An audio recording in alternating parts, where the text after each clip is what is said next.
I am now halfway through watching Spider-Man Noir, and this show continues to deliver the goods. Hi, I'm Jordan, the Nerd of Gold, and yeah, last time I was focusing on more the general vibes of how everything worked in episodes 1 and 2, and for this, I'm going to be covering episodes 3 and 4, and there will be spoilers because I'm definitely going to be talking about the mystery at hand here.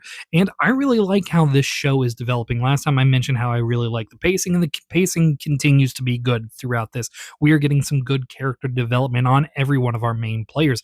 Nicolas Cage is definitely doing I want to say Humphrey Bogart is the actor here, reminds me of, and it's almost a transatlantic accent, but it's not quite. And I am really liking the character that he's developing with Ben Riley, this like old war vet who tried to be a detective and is just not being very good at it after his career as a superhero in New York City. And I just want to say all the people around him are doing really great too. Lamorne, I am mispronouncing it. Lamorne Morris. Apologies if I'm butchering your name there. As Robbie Robertson is great. He's almost the partner in crime with Ben Riley as the reporter, but he's doing his own investigation. I really like what he's learning there and what we're learning from everyone involved in this. I really like Janet Rodriguez or Karen Rodriguez as Janet, the secretary for Ben Riley, and she's doing a great job. Both of them have so much personality. That's something I really like about the stylishness of this show is that everyone oozes style in this. Like they're not trying to downplay it or be melodramatic or something. They are really leaning into the idea of this being like noir and old Hollywood, and it is very fun in all their performances. Lee Jung Lee as Kat Hardy is doing a great job. I think she's actually doing the most emotional work so far because her character is like trying to slowly get out of everything, even though she's at the heart of this mystery. And the way she plays it cool and just like reveals things slowly, it is really working well for her. And I don't know if that's her actually singing during those musical numbers, but if it is, she's doing a great job. And whoever is singing for her, you're doing a great job too. But yeah, I am really enjoying this, including whoever that little kid is that's playing Frankie, the little orphan that helps out Ben and Robbie and all of them. It's that the fun addition to this show because yeah, you would see unfortunately a large number of orphans just kind of being around New York at that time period. Maybe it's exaggerated for Hollywood and film, but whatever. It's an addition. It was a fact of life back then.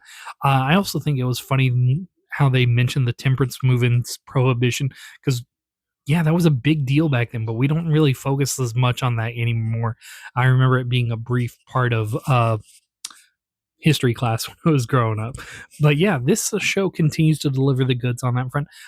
So far, what we've learned is that Kat Hardy has been trying to kill Silvermane by looking at one of her lover friend because her lover works for Silvermane who owns her, but his friend has superpowers and we still don't know the origin of all these people's superpowers. It seems to be tied back to a German experiment in World War I, but we haven't learned any more details about this just yet.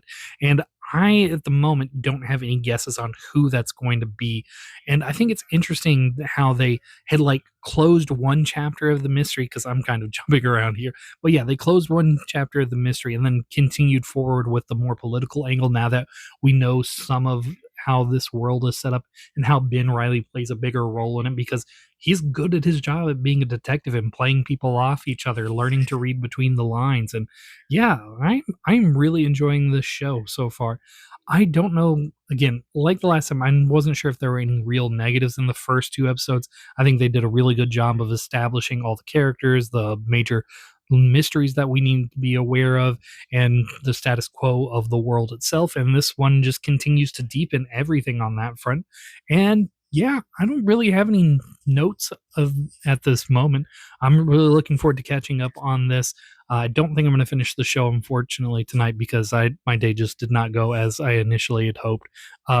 So yeah, I'm going to probably finish the show tomorrow, and I will get back with you guys with my reviews on episodes 5 through 8.